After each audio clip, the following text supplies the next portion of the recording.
And it's not just BLM that's been exposed, but also the media's incessant lies about the violence that movement sowed, especially in places like Portland. My next guest, Andy No, recently returned there to document the city's continued struggle against the Antifa-led violence.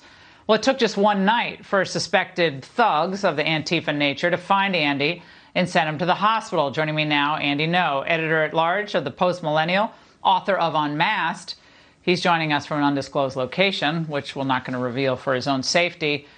Andy, how were they able to find you and attack you so quickly? So, as you viewers probably know, just about 2 years ago, I was beaten badly by them when I was covering a public demonstration in downtown Portland. But that didn't silence me. I continued to do my reporting, come up with different ways. I wised up. This particular time, I was actually undercover fully in their uniform, marching along with them. I think what gave it away, though, is they paid attention to the fact that I wasn't engaging in criminal activities with them, such as throwing projectiles at law enforcement or trying to damage the central police station. So they sent people over to interrogate me, and then they pulled off my mask and my goggles and shouted, "That's him, get him, get him." And I ran for my life throughout downtown Portland in the middle of the street. There was no police. The fastest one in the mob caught up to me, tackles me to the ground, and was repeatedly punching me on the back of my head and my face, and I was pleading for mercy.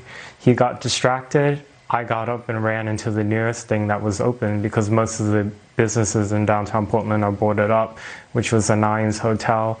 When I got in, I pled with the hotel security and staff to call 911, and they told me that I needed to put on a mask and that I had to leave. Oh God! I want to show an image of someone you say may have assaulted you. She also reportedly yelled, "We're going to beat the blank out of you, B."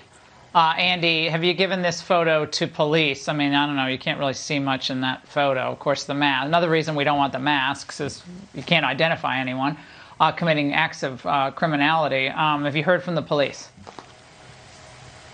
I have not heard back from a detective at all, which, I have more than 24 reports to police of death threats, people showing up at my family's home.